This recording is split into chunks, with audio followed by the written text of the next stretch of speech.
Welcome back to the Professor's Lab. I'm Professor V, and this is another game from Round 3 of the League Cup that happened at Die Hard Games on February 24th, 2024. If you didn't know, Die Hard League happens every Thursday at 6 p.m. Central, featuring casual and tournament play of whatever format anyone wants, really.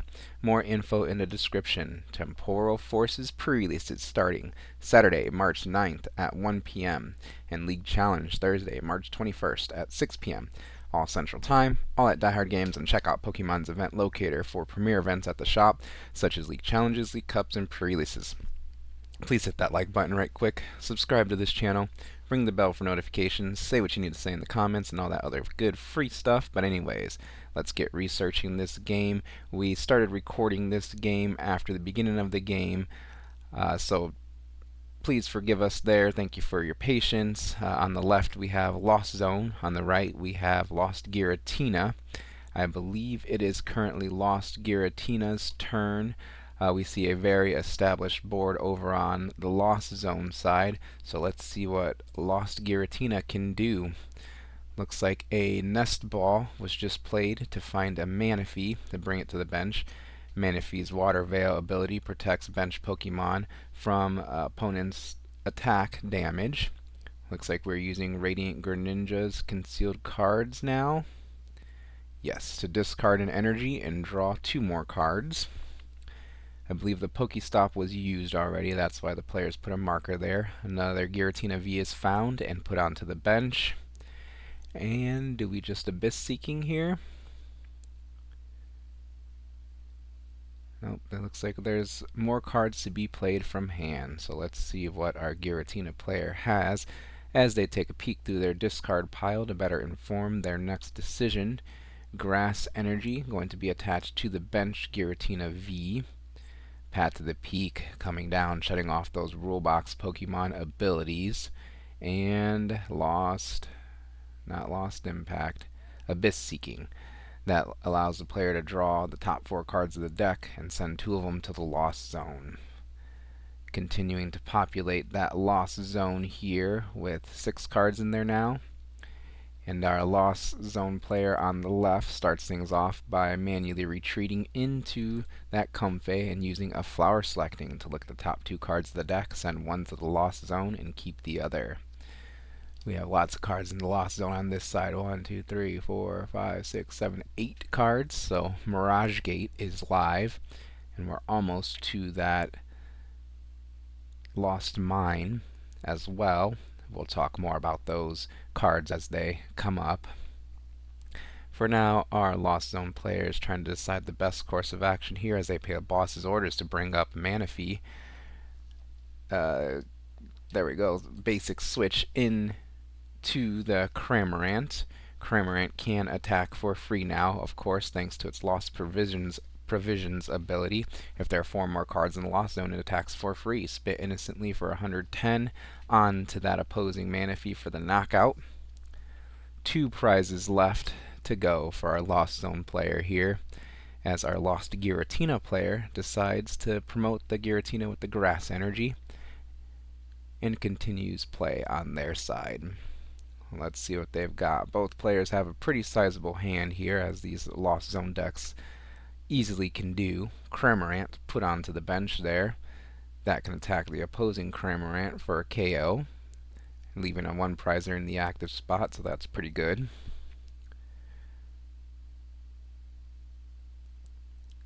Yeah, that's probably the attacker in the knockout that you want to take by the end of this turn.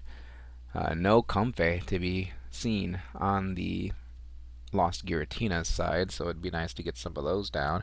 As an Escape Rope is played. Oh, that was the only switching card in hand there. And with the Escape Rope, the opponent promotes a new active Pokemon first, and then you do the same. So Comfey moved into the active spot.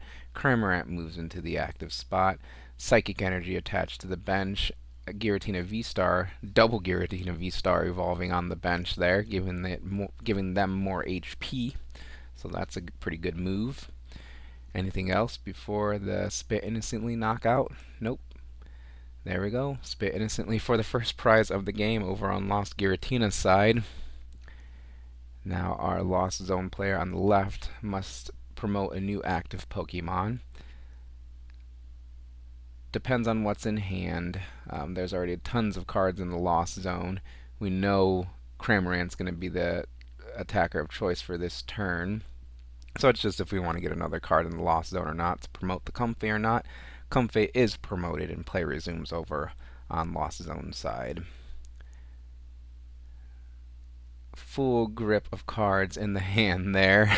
Lots of decisions and routes ahead of our player here as they take a look through their discard pile to see what resources have been played already, better inform their decision of playing a Mirage Gate. You can play that card if you have 7 or more cards in the Lost Zone, and when you do, you search your deck for 2 different basic energy cards. You can attach them to your Pokemon in any way you like.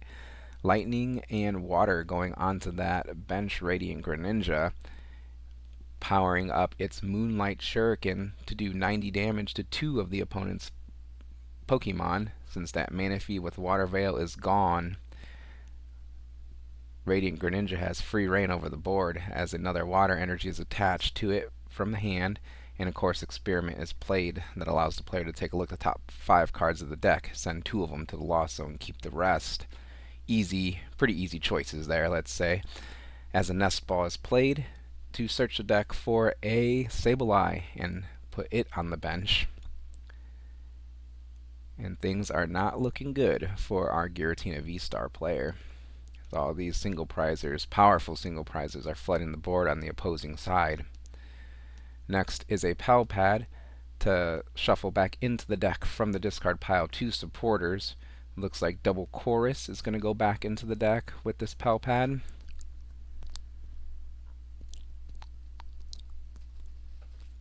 Just checking the hand. Oh, actually, Pal Pad for sure will find the 2 Chorus. What was being debated on playing was this Energy Recycler, and it is going to be played in order to shuffle back into the deck from the discard pile up to 5 basic energy cards. So let's see which are the basic energy of choice to be put back into that deck to continue to fuel these Mirage Gates.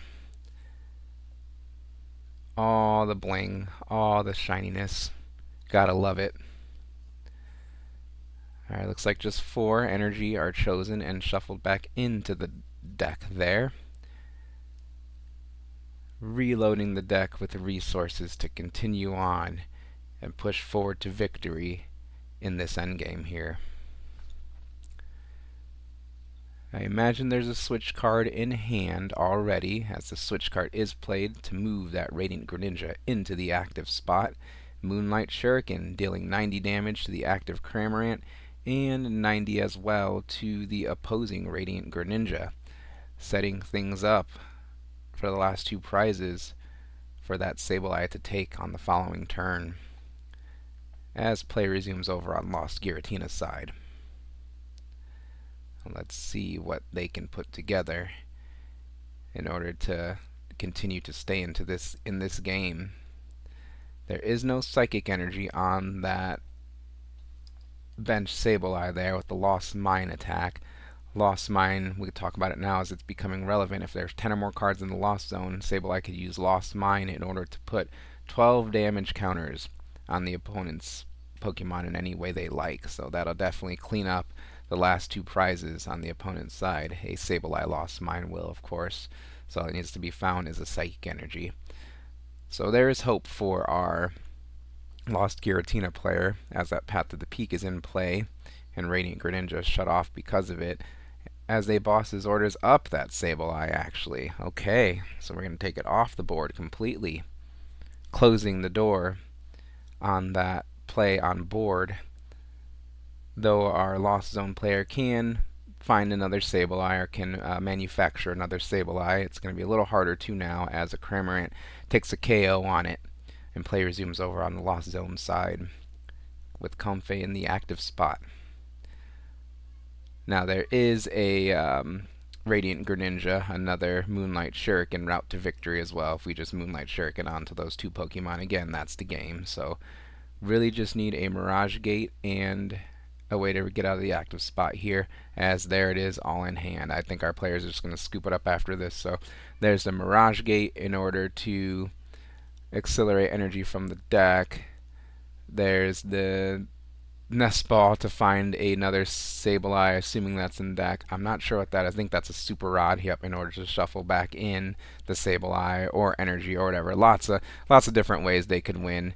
At the end here, let me know your favorite way of them winning in this game in the comments below. It looks like our Lost Zone player is able to take things down. Congrats to our League Cup champ. And as always, thank you all for playing some Pokemon. What'd you think of this video in the commentary? Please let me know in the comments. Like this video, subscribe to this channel. Thank you for watching, and I'll see you next time in the Professor's Lab.